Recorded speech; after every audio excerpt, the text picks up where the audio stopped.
મોડાસામાં અરવલ્લી પોલીસનું મોટું કોમ્બિંગ. આતંકી ઝડપ્યા બાદ પોલીસની ટીમો મેદાને.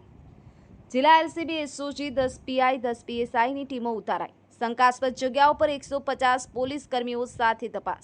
ધર્મસ્થાન, હોટેલ, મસ્જિદ, મદ્રેસામાં તપાસ. લઘુમતી સમાજના આગેવાનોની સાથે રાખી કોમ્બિંગ કરાયું. હુસેની મસ્જિદ ખાતે ઉચ્ચ પોલીસ કાફલા સાથે માહિતી મેળવાઈ. સમાજમાં યુવાનો ગેરમાર્ગે ન દોરવાય માટે પોલીસે અપીલ કરી. શંકાસ્પદ હિલચાલ મામલે પોલીસને જાણ કરવા અપીલ કરી. બ્યુરો રિપોર્ટ, હિંમતનગર ખબર ન્યૂઝ, રમેશ સત્યની સાથે. જેમ કે આપ સૌને ખ્યાલ છે કે તાજેતરમાં ગુજરાત એટીએસ દ્વારા એક મોડાસામાંથી એક આતંકવાદીની પણ ધરપકડ કરવામાં આવી છે, જેની પૂછતાછ ચાલુ છે.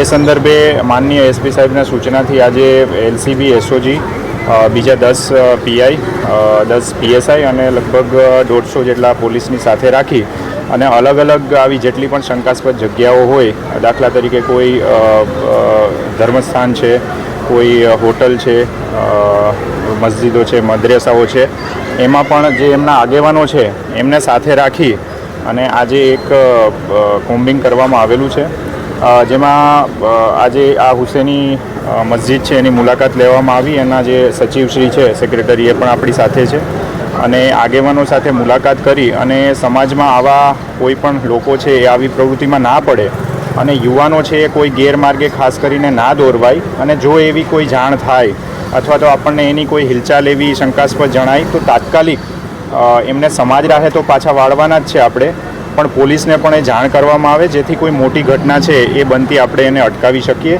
એ જ રીતે આજે આ કોમ્બિંગ હાથ ધરવામાં આવ્યું છે અને સમાજના આગેવાનો જોડે એ પ્રકારની ચર્ચા કરવામાં આવી છે.